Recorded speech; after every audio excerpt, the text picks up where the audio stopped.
मरचू जंगल से लकड़ियां काटकर बाजार में बेचने गया, लेकिन उसे लकड़ियों के अच्छे दाम नहीं मिले। इस पर मरचू ने कहा, अरे भैया, इतने कम पैसे? इन पैसों में तो 2 वक्त का खाना भी नहीं मिलेगा। आप मुझे बहुत ही कम पैसे देते हैं। मैं इतनी मेहनत से लकड़ियां काट कर आता हूँ, लेकिन उनके पैसे मुझे बहुत कम मिलते हैं। भैया, तुम्हारी लकड़ियां होती ही इतनी कमजोर हैं कि मैं इससे ज्यादा पैसे नहीं दे सकता। तुम्हारी लकड़ियों के बस इतने ही पैसे बनते हैं। अरे भैया, कुछ ज्यादा कर दो ना। वो क्या है ना कि इन पैसों का तो कुछ भी नहीं आता।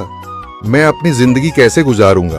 भैया, तुम जाकर अच्छी लकड़ियां लाओ, तभी इन लकड़ियों का अच्छा दाम मिल पाएगा, वरना इन लकड़ियों का तो यही दाम है।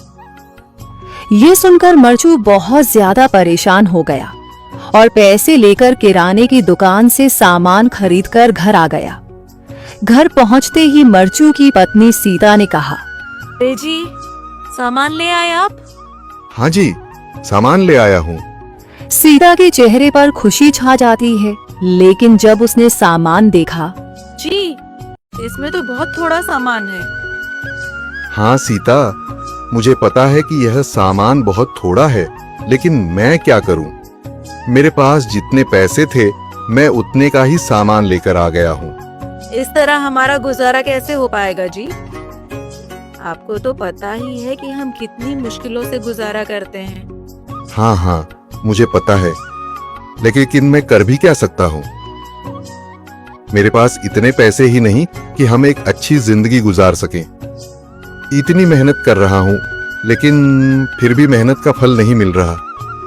इतनी मेहनत से अच्छी लकड़ी काट कर आता हूँ, लेकिन मुनासिब दाम नहीं मिलता। मैं तो बहुत परेशान हूँ।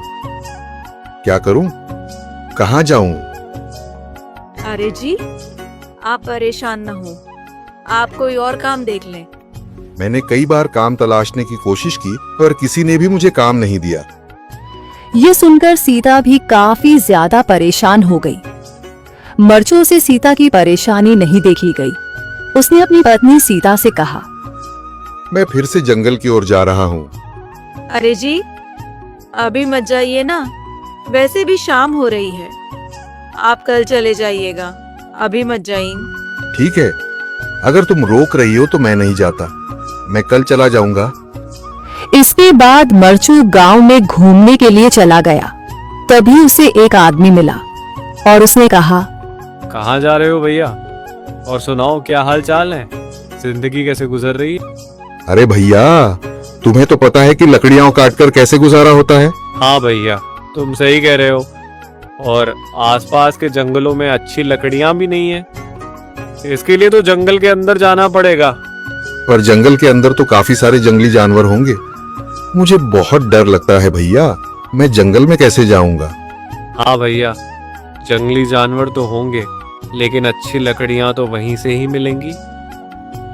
ये सुनकर मरचू बहुत ज्यादा परेशान हो गया, लेकिन वह आदमी बिल्कुल ठीक कह रहा था। जंगल के किनारे की सारी लकड़ियां कट चुकी थीं। अब सिर्फ जंगल के अंदर ही अच्छी लकड़ियां बची थीं। अगली सुबह मरचू लकड़ियां काटने जंगल की ओर चल पड़ा। जंगल में आने के बाद मरचू ने कहा, अरे, यहाँ पर तो लकड़ियां ही नहीं हैं। वो आदमी सही कह रहा था, लकड़ियों के लिए तो जंगल के अंदर ही जाना पड़ेगा। और जंगल के अंदर जाना क्या सही रहेगा? मुझे तो बहुत डर लग रहा है, क्योंकि वहां पर तो काफी सारे जंगली जानवर होंगे जो खतरनाक होंगे। अगर आज मैं जंगल के अंदर नहीं गया तो मैं आज घर पैसे लेकर नहीं जा सकूंगा, और फिर जब पैसे नहीं होंगे तो गुजारा कैसे होगा? मरचू जंगल के बाहर खड़ा सोचता ही रहा और फिर उसने सोचा, अरे, यहाँ पर भी कोई मजबूत पेड़ दिखाई नहीं दे रहा जिससे मैं लकड़ियां काटकर घर ले जा सकूं। लगता है और अंदर जाना पड़ेगा। यही सोचकर मरचू जंगल के अंदर चला गया। अंदर जाने के बाद उसने इधर उधर पेड़ देखे, पर उसे कोई भी अच्छा पेड़ दिखाई नहीं दिया। यह सोचकर मरचू जंगल के और अंदर चला आया।